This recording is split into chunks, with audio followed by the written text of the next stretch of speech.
eu acho que a gente deveria levar em consideração que Gilmar Mendes, por um lado, é muito habilidoso e, por outro lado, é um brutamontes. Quando ele quer simplesmente ligar o trator e passar, ele liga o trator e passa. Eu acho que a gente deveria levar em consideração a possibilidade de que não tem nenhum plano, não tem nenhum xadrez 3D, entendeu? É simplesmente ligou o trator e vou fazer porque eu quero. E pronto. Entendeu? Veja, o Supremo deu ordens para que a Carla Zambelli fosse cassada pelo Congresso Nacional, pela Câmara dos Deputados. A Comissão de Ética, o relator já disse que seu relatório vai ser pela não cassação. Ele está certo. Não que ele esteja certo em não cassar, ele está certo em reconhecer o óbvio, que é o texto da lei. Entendeu? A atribuição de cassar o mandato de um deputado federal pertence à Câmara dos Deputados, não pertence ao Supremo Tribunal Federal. O Supremo Tribunal Federal pode botar um deputado federal na cadeia, mas quem caça o mandato dele é a Câmara. E tem uma lógica intrínseca nisso para a lei ser desse jeito. Quem caça o mandato de alguém que foi eleito pelo povo são pessoas que foram eleitas pelo povo. É por isso que o rito do impeachment não é julgado pelo Supremo Tribunal Federal, é julgado pelo Senado da República. Porque quem caça o mandato de quem foi eleito pelo povo são aqueles que foram eleitos pelo povo. Esse é um princípio que não é uma jabuticaba brasileira, esse é um princípio que rege quaisquer democracias liberais no mundo. Quem caça mandato de quem foi eleito é quem foi eleito. Ponto. Passivo. Então, essa coisa da Carla Zambelli, essa ordem, que é uma ordem barbaramente arrogante do Supremo, caça aí, gente, pelo amor de Deus, é uma delinquente que saiu correndo pelos jardins, pela Alameda Santos, com uma arma, dando tiros. Essa mulher é uma maluca, uma irresponsável. Não deu tiro. Hã? Não me faz defender. Não, alguém deu tiro, foi um segurança. Por favor, mas ela não deu tiro, não. Houve um tiro disparado naquela tarde, eu acho que foi de um segurança, você tem razão. Mas o ponto O ponto eles forçam a gente a defender essa turma, né? Eu acho que o Supremo está num ponto, que ele está entrando num ponto de uma arrogância que é extremamente delicada em relação ao Congresso Nacional. Esse Congresso é podre? Esse Congresso é dominado pelo Centrão? O Centrão está poderoso como jamais esteve na República, na história da nova República? Está. Tudo isso é verdade. Gostaríamos que fosse diferente? Gostaríamos que fosse diferente. A gente continua tendo uma Constituição. Vem aqui. Aí, por exemplo, o Gustavo Toniato, ele faz um comentário que eu queria trazer, porque eu acho que é importante a gente ter essas conversas. Ele se vira e fala, não, Gilmar está correto. O Supremo não pode ficar à mercê de aloprados no Senado. Não funciona assim um Estado de leis. Não funciona assim uma democracia, não funciona assim um Estado de Direito, entendeu? Você tem lei. O que a lei estabelece, ela é bastante clara, E olha, eu li a decisão do Gilmar, tá? O que a lei estabelece é que quem faz o impeachment de ministro do Supremo Tribunal Federal é o Senado da República, não passa como o impeachment do presidente da República passa pela Câmara dos Deputados e o rito estabelece que quem apresenta denúncia contra o presidente da República é a Câmara dos Deputados. Tendo a Câmara apresentado a denúncia, o Senado faz 2 votações. Na primeira, de bate-pronto, ele aceita ou não a denúncia. Tendo aceitado a denúncia, ele faz o longo processo, e um longo processo de debate, e aí numa sessão presidida pelo presidente do Supremo Tribunal Federal, e a função do presidente do STF no rito de impeachment de presidente da República é só uma, é ter certeza que as regras estão sendo cumpridas, não é julgar. Porque quem julga são os senadores que foram eleitos. Como é que é o rito estabelecido pela mesma lei? É a mesma lei que estava ali em 1992, quando Fernando Collor sofreu seu impeachment. É a mesma lei que estava ali quando Getúlio Vargas ainda era vivo.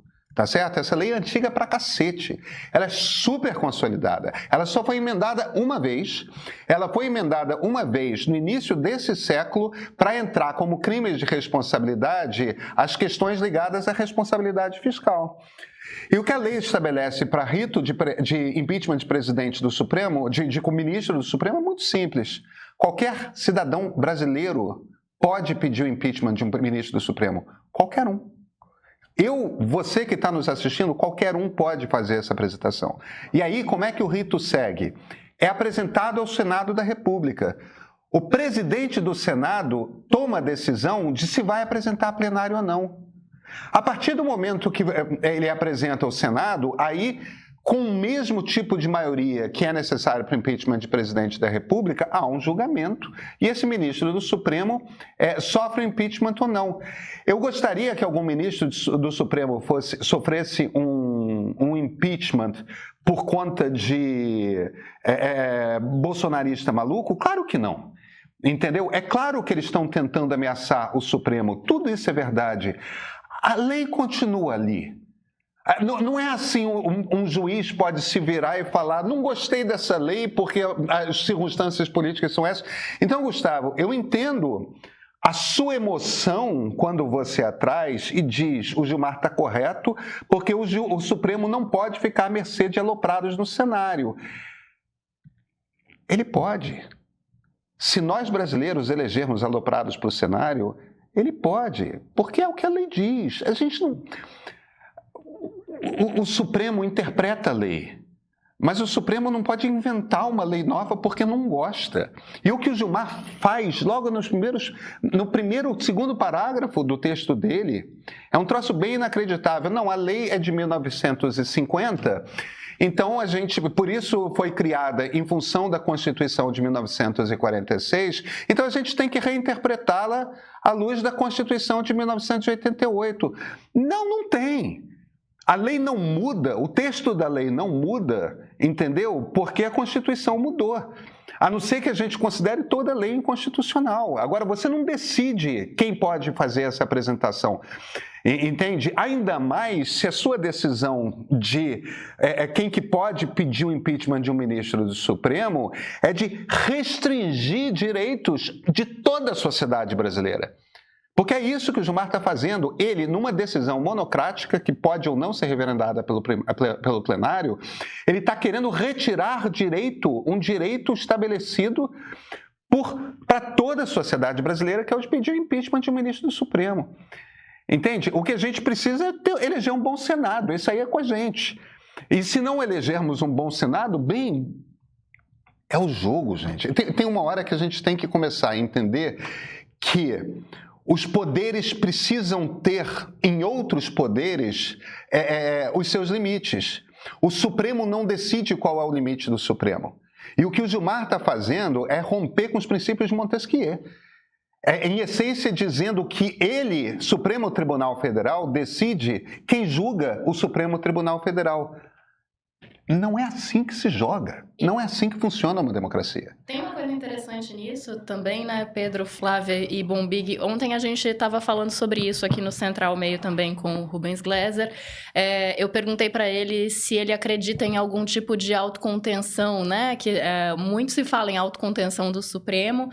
Eu acompanhei algumas falas recentemente do ministro André Mendonça, por exemplo, falando isso, mencionando, né, a ação da trama golpista, o processo do golpe, que condenou Jair Bolsonaro, e falando nessa necessidade de autocontenção. E aí eu perguntei se ele achava que havia possibilidade de algum tipo de autocontenção no Supremo. Ele disse que não, que é preciso uma reforma mais profunda. Mas esse tipo de ação autoritária dá essa exata noção de que realmente exigir qualquer tipo de autocontenção ou de bom senso nesse cenário é difícil. Aqui com a decisão do Gilmar aberta também, e um dos juristas que eu consultei muito brevemente antes de entrar aqui no ar, me falou o seguinte: olha, assim, a reserva de legitimidade para quem vai acusar ou vai pedir o impeachment, realmente, neste tema, o Gilmar exagerou, berrou a mão. Mas tem uma discussão mais longa a ser feita sobre o crime de responsabilidade. E aí, o que me parece... E esse jurista falou assim, só que agora eu não consigo ter essa discussão com você, que é a sina de nós jornalistas que fazemos jornalismo diário, viu, gente? Tem isso, nossas fontes, infelizmente, não estão a nosso dispor 24 horas por dia. Mas o que eu imagino, e aí faz parte daquela discussão, e aí eu não vou entrar na discussão jurídica, porque eu não sou jurista e minha fonte jurídica ainda não me deu a explicação completa. Mas então, voltando para a análise política, o que eu imagino que o Gilmar Mendes esteja fazendo, em linha com a discussão que o Pedro colocou aí, é exercitando esse limite, sabe? Esse puxa e empurra do limite. Porque ele fala ali que ele não está julgando mérito de nada, inclusive. E mesmo assim, na decisão, ele manda suspender termos da lei, como o Pedro falou que não pode. Com toda razão, isso não pode. Um juiz monocraticamente fala assim, gente, tira essas duas palavrinhas aqui dessa lei, vamos suspender. A decisão, literalmente, é isso, tá, gente? Suspender o termo a qualquer cidadão. Suspender o termo simples. É exatamente assim que está a decisão do Gilmar. O que, evidentemente, ultrapassa qualquer limite. Mas o que eu imagino que politicamente ele esteja provocando é a discussão sobre os crimes de responsabilidade de ministros do Supremo Tribunal Federal. Então, talvez o que ele vá forçar a mão aí politicamente é fazer uma discussão de mérito por quais crimes ministros do Supremo, então, poderiam sofrer impeachment. Isso estou pensando naquele papo que eu e o Bombig trocamos aqui inicialmente, que ele está pensando ali em 2026, ele não está pensando agora, né? Em 2027, na verdade, no pós-eleição. 27. Exatamente. Voltou. Venha, querido, vamos ver se a sua conexão voltou melhor. Porque eu estou aqui falando algo que eu estou já tentando fazer essa leitura do com base nessa frase que esse jurista me mandou. Qual é a discussão que ele está querendo impor? Eu acho que essa de suspender pedaços da lei não vai colar. Agora, talvez outras decorram dessa decisão dele, que aí sim podem dar algum tipo de sustentação para uma autoproteção ali dos ministros. Mas quero te ouvir, Bombig, a tua conexão parece bem melhor. Eu achei que o Pedro foi perfeito nisso, né? Se você não chega lá e fala, o mundo mudou, não é mais aquilo lá de 1950, 1940 e pouco. De fato, o mundo mudou, ele vai mudar sempre. A conjuntura é sempre outra. A conjuntura agora é desfavorável, né? Nós não podemos ser assim, a conjuntura agora é desfavorável a mim, eu vou lá e mudo uma lei. Porque nesse momento a conjuntura é desfavorável ao Supremo. Eu obviamente não sei a opinião de vocês mais a fundo, né? Acompanho vocês, vejo o que vocês falam, mas assim, eu ainda entendo que o Brasil é uma sociedade conservadora, de maioria conservadora ainda, sabe? Por mais que o Lula esteja no poder, esteja hoje com boa chance de reeleição, ainda é um país conservador e ainda há uma parcela muito expressiva da sociedade insatisfeita com o judiciário. E aí eu acho até que tem um recorte que não passa só sobre o cidadão de conservadora de extrema-direita, não. E vamos cair naquele velho, né, que eu comecei falando, né? Quem julga o julgador, quem controla o controlador, né? Uhum. Isso aflige todo mundo. Não acho que aflige só esses que são, na verdade, nem são liberais, né? Falam de defender a liberdade, mas no fundo estão querendo defender os políticos deles. Mas quando você pega um liberal, na essência, né, alguém que se preocupa mesmo, é difícil. O ministro aparecer e fazer uma coisa dessa, fala, não, mudou a conjuntura, então agora eu mudo aqui e nós vamos permanecer aqui, só o PGR, né? Então vamos lá, vamos olhar o cenário político, então. O Lula tem boa chance de vencer a eleição, vai indicar o próximo PGR. Quem entende minimamente de judiciário e de política sabe da influência que o Gilmar Mendes tem na indicação de qualquer PGR, em qualquer era. Então, no mínimo, isso dá ali a eles uma garantia de que o próximo PGR não vai abrir impeachment nenhum. Pode fazer um Senado que seja majoritariamente favorável contra o STF, né?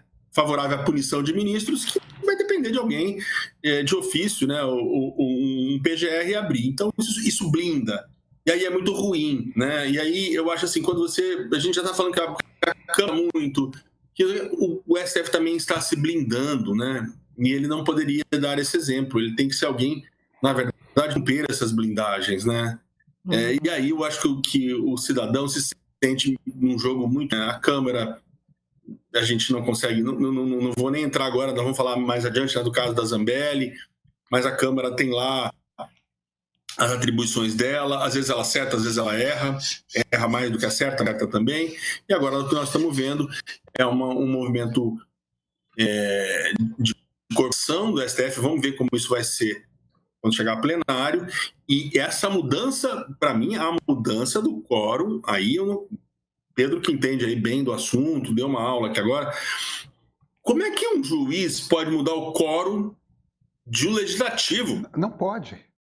Há mais coisas entre o céu e a terra do que sonha a nossa vã filosofia. Tem um mistério que vem do arcaico.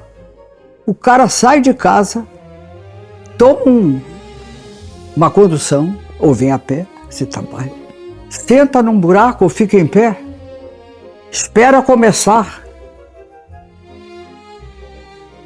Começa! Você pode amar ou detestar e dizer, meu Deus, para que eu saí de casa para isso aí? Vamos embora. Vamos embora. Vamos embora. Ou então, você nunca mais esquece aquilo. Você vai ficando e vai se integrando com aquilo, vai concordando com aquilo. Você chora, você ri até cair, fazer xixi, entendeu? Porque está ali. Onde tem isso? É porque você encontrou um outro ser humano que vai, não sei por que meios, se comunicar com você em algo que talvez você deteste ou ame, ou marque você para sempre. Isso é o teatro.